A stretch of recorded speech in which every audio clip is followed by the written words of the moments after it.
Alright, what up, Caterpie GCG here today doing a deck profile of Luxio Mismagius. This is basically Seismitoad Giratina, but with one price card attackers instead of two price card attackers. Also, the energy costs are significantly less. It's pretty decent, I would imagine. I haven't really tested in this format very much, though, so I can't say for sure. But, for Shinx, this is the wrong Shinx. I cannot figure out how to get the other one on this, but you want to use the one with the ability, which allows you to evolve first turn. That is just phenomenal, because you get to evolve first turn. I don't really know how to explain that, but that's very good. In addition, we play for Luxio, ouch, which has an attack that I forget what it's called, but for one colorless energy, it's not even two like Quaking Punch was.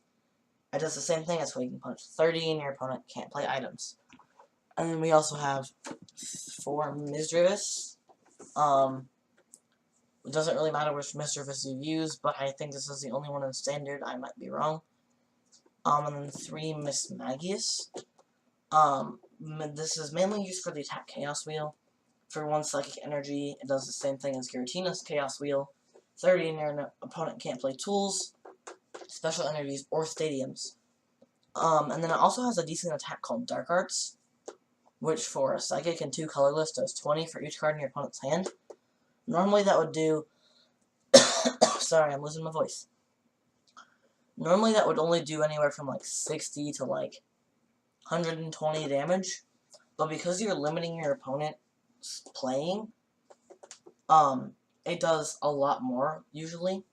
So Dark Arts is pretty decent for an attack when you need to just start taking knockouts instead of messing around with blocking anymore. 3 Tapu Lele GX. This deck doesn't really rely on the bench too much. Like, you don't really have that many Pokemon bench, so 3 Tapu Lele is just fine to keep using it to get your supporters and stuff. One thing you'll notice is that this deck is Guzma proof. All the Pokemon have 1 retreat cost. So, and it's basically hammer proof as well. All the main attacks you want to use are 1 energy, except for Dark Arts, which, like I said, doesn't really come into play very much. So Dark Arts doesn't really matter too much. But all of it, is 1 energies. So, you can't really stall this deck out of an attack.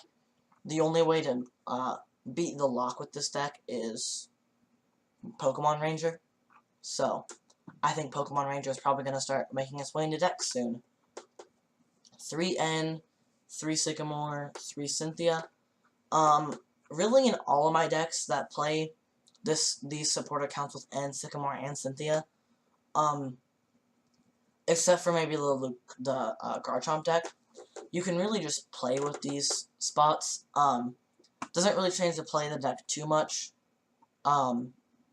So these draw supporters are really all the same, essentially. 2 Guzma to sort of stall some more. And you don't really, there's not really a downside to using Guzma for you, because as you switch, you retreat really cheaply anyway. So, 2 Brigette to get your Pokemon out faster, because you really need to get Pokemon out. 4 Ultra Ball, and 4 Puzzle Time. This deck plays some semi-stall cards, so Puzzle Time is really good for getting those stall cards back. And stall cards. 3 Crushing Hammer, these are in Japanese, I'm sorry. Flip a coin if heads, discard an energy attached to one of your opponent's Pokemon. Basic energy, I think. No, it might be any, I'm not sure. But normally you want to go for basic, because Enhanced Hammer, discard special without flipping a coin. So yeah, these are both pretty good. Enhanced Hammer is especially good to take off all your opponent's energy, and then start Chaos Wheeling. But yeah. 3 Choice Band to increase your damage from 30 to 60 when you're playing against GX Pokemon.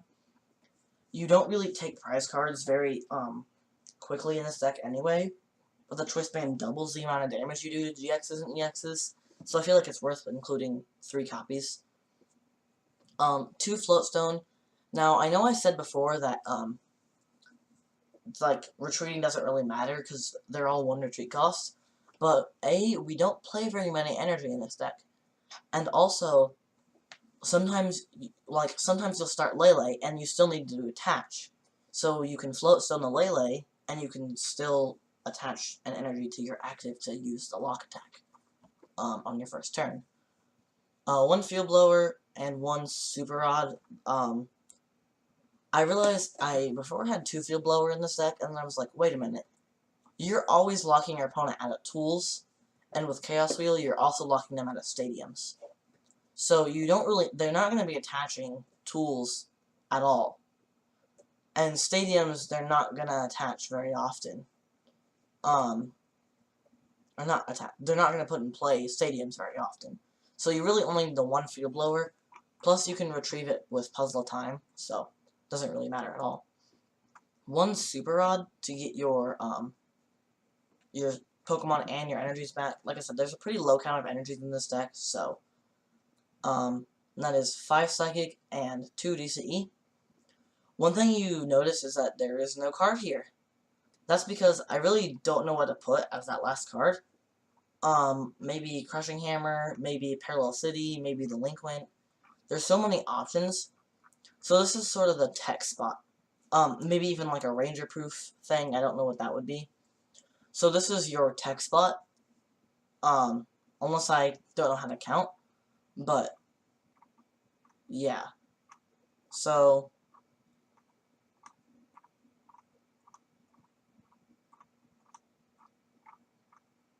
yeah, sorry I went silent. Not paying attention to what I'm doing. Leave a like and subscribe to CatapTCG for more deck profiles like this. And please don't comment that I have the wrong Luxio or that this is only 59 cards, because I know that. You could even put Mismagius as the 4th card. It really doesn't matter. It just, like, it's an extra card because it's what you want. You, the player.